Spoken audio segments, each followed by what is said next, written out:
Bismillahirrahmanirrahim. Assalamualaikum warahmatullahi wabarakatuh. Alhamdulillahalamin wabihi nasta'in wa ala umuri dunya waddin. Wassalatu wassalamu ala asyrafil anbiya'i wal mursalin wa ala alihi washabihi ajmain amma ba'du. Terima kasih atas waktunya. Perkenalkan, saya Rahma Aulia dari kelas D dengan nomor NIM 0602012309. Di sini saya akan menjelaskan dan menjawab pertanyaan dari soal UTS mata kuliah materi SMP kelas 7 semester 1 dan semester 2. Pada materi Quran Hadis di semester 1 dan 2 membahas tentang Quran Surat An-Nisa ayat 59 dan Quran Surat An-Nahl ayat 64, hukum bacaan Alif Lam Samsiyah dan Alif Lam Qamariyah, memahami isi kandungan Quran Surat An-Nisa ayat 59 dan Quran Surat An-Nahl ayat 64, kemudian posisi hadis terhadap Al-Quran, perilaku semangat untuk mendalami Al-Quran dan hadis sesuai dengan Quran Surat An-Nisa ayat 59 dan An-Nahl ayat 64. Kemudian di semester 2 membahas tentang Quran Surat Al-Anbiya ayat 30 dan Quran Surat Al-A'raf ayat 54, menerapkan hukum bacaan guna. Kemudian membahas tentang memahami kandungan Quran Surat Al-Anbiya ayat 30 dan Al-A'raf ayat 54. Kemudian pesan Nabi Muhammad SAW tentang menguasai ilmu pengetahuan. Kemudian membahas tentang nilai-nilai yang dapat dipetik pada penciptaan dan pengaturan alam semesta. Nah, untuk materi akidah pada semester 1 dan 2, semester 1 membahas tentang Asmaul Husna, mengenal Allah Subhanahu wa taala melalui beberapa lafaz Asmaul Husna, kemudian mewujudkan kebaikan hidup sesuai dengan nama dan sifat Allah, perilaku yang mencerminkan Al-Alim, Al-Khabir, As-Sami dan Al-Basir. Untuk semester 2 membahas tentang iman kepada malaikat, tugas-tugas malaikat, hubungan iman kepada malaikat dengan aktivitas kehidupan sehari-hari, kemudian apa saja hikmah beriman kepada malaikat, dan terakhir yaitu perilaku yang menumbuhkan karakter positif sehingga tertanam dorongan untuk beramal baik dan menjauhi amal yang buruk. Nah, terkait materi akhlak semester 1 dan semester 2, semester 1 membahas tentang makna sholat dan zikir, sholat untuk meraih ketakwaan dan menghindari perilaku tercela, kemudian hikmah melaksanakan sholat dan zikir, kemudian membahas tentang mengamalkan sholat 5 waktu dan zikir secara istiqomah, kemudian Islam melarang ghibah, inspirasi Islami untuk menghindari ghibah, Islam menganjurkan tabayun pada informasi media sosial, kemudian memetik hikmah dari tabayun. Nah, untuk fikih di semester 1 dan 2 membahas tentang perintah agama, kemudian perintah agama untuk sujud syukur, sahwi dan tilawah, tata cara melaksanakan sujud syukur, syahwi dan sujud tilawah, kemudian hikmah sujud syukur, sujud syahwi dan sujud tilawah, tentang memahami tentang makna rukhsah, kemudian rukhsah dalam sholat, kemudahan bagi orang tertentu dalam puasa, kemudian kemudahan pembayaran zakat, kondisi yang dimudahkan dalam haji, kemudian hikmah rukhsah. Untuk materi SKI di semester 1 dan 2 membahas tentang semester 1 sejarah berdirinya Bani Umayyah di Damaskus, kemajuan peradaban Islam pada Bani Umayyah di Damaskus, kemudian memetik nilai Islami dalam sejarah Umayyah di Damaskus, kemudian Bani Umayyah di Andalusia ini semester 2, kemudian kejayaan Islam di Andalusia, perkembangan ilmu pengetahuan pada Bani Umayyah di Andalusia, memetik nilai Islami dalam sejarah Umayyah di Andalusia. Nah, itu tadi adalah materi Quran Hadis, akidah, kemudian akhlak, fikih, dan SKI pada materi PAI SMP di kelas 7 semester 1 dan semester 2. Untuk materi Quran Hadis di semester 1 dan semester 2 itu membahas tentang hukum bacaan tajwid, yaitu hukum bacaan Al-Qamariyah dan Al-Syamsiyah dan hukum bacaan guna. Namun yang pertama yang saya akan jelaskan adalah tentang hukum bacaan Al-Syamsiyah, yaitu adalah apabila lam ta'rif bertemu dengan salah satu huruf Syamsiyah yang 14, yaitu ta, sa, da, za, ro, roza sasha sodo todo lana, itu maka hukum bacaannya yaitu didengungkan. Nah, ciri khas dari al-syamsiyah adalah ketika alif lamnya itu ada bertasydid. Nah, sedangkan kalau misalkan al-qamariyah adalah apabila lam ta'rif bertemu dengan salah satu huruf qamariyah yang 14, yakni ibghi hajaka wa khaf aqimah, itu maka dibacanya izhar secara jelas.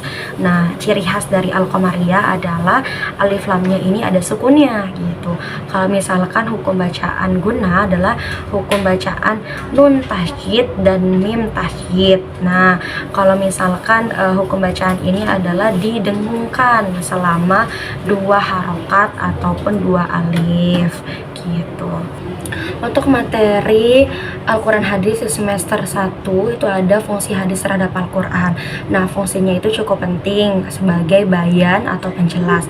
Nah, bayan ini ada macam-macamnya, ada bayan takrir, yakni hadis itu berfungsi sebagai menetapkan, memantapkan dan mengkokohkan apa yang telah ditetapkan Al-Quran sehingga maknanya tidak perlu dipertanyakan lagi.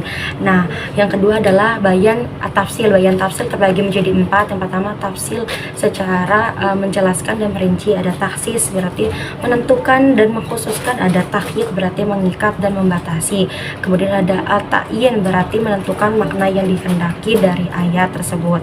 Kemudian yang ketiga ada bayan at-tasyri.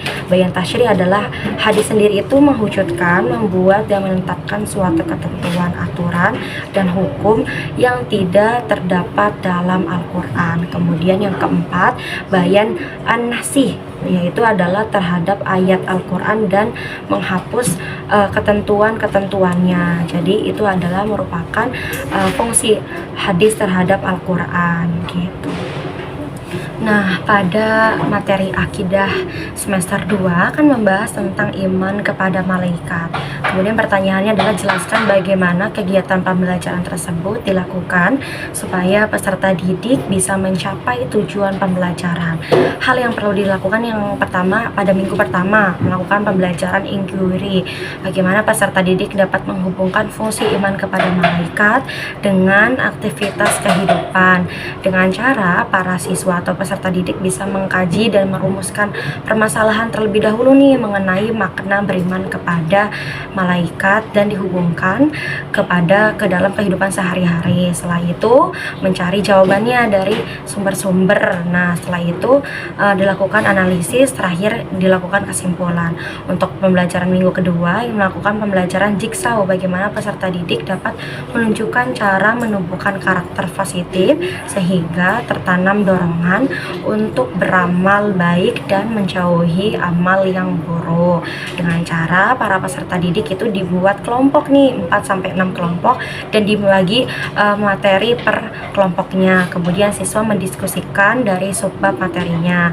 Terakhir mereka mempresentasikan di depan teman-temannya. Kemudian terakhir juga guru melakukan evaluasi di akhir pembelajaran. Nah, setelah itu di minggu ketiga melakukan pembelajaran berbasis produk. Bagaimana peserta didik dapat membuat infografis mengenai tugas para malaikat dengan Canva atau pictochart dengan benar gitu. Jadi peserta didik membuat mind map gitu. Pada materi akhlak semester 1 kan membahas tentang sholat dan zikir. Nah, kemudian pertanyaannya adalah bagaimana pembelajaran dilakukan untuk bisa memastikan bahwa peserta didik hafal bacaan sholat, zikir, serta mau melakukan sholat 5 waktu setiap hari. Nah, dalam pembahasan materi tentang ini biasanya menggunakan teori belajar behavioristik, bagaimana siswa tersebut dijelaskan terlebih dahulu oleh gurunya, sholat itu bagaimana, zikir itu bagaimana.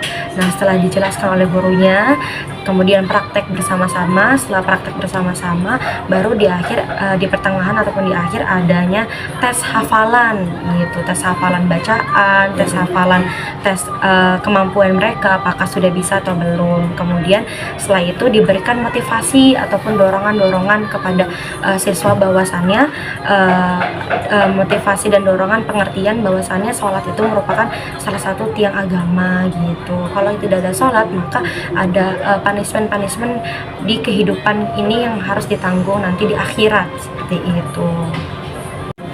Nah, pada materi fikih di semester 1 itu membahas tentang macam-macam sujud. Nah, sujud itu terbagi menjadi 3, ada sujud syukur, sujud syahwi, dan sujud tilawah. Kalau misalkan sujud syukur merupakan sujud yang dilakukan apabila kita mendapatkan nikmat dari Allah Subhanahu wa taala dan terhindar dari mara bahaya. Nah, bacaannya adalah subhanallah walhamdulillah wala ilaha illallah wallahu akbar.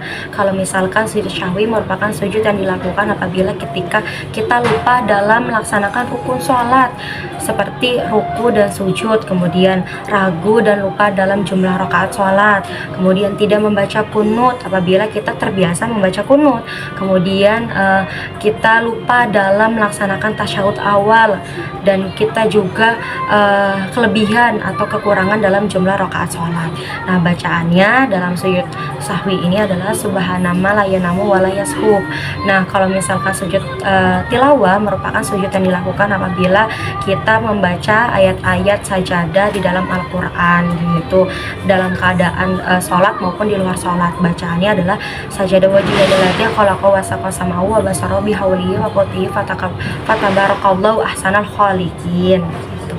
Nah, untuk materi fikih di semester 2 itu membahas tentang rukhsah. Nah, apa sih pengertian dan makna dari rukhsah? Rukhsah merupakan keringanan atau kemudahan. Nah, bagaimana hukum asal dari sesuatu ini kemudian mengalami keringanan atau kemudahan gitu. Nah, rukhsah ini ada macam-macamnya. Ada rukhsah dalam sholat. Rukhsah dalam sholat ini biasanya dikenakan oleh orang-orang musafir atau orang-orang yang dalam perjalanan jauh.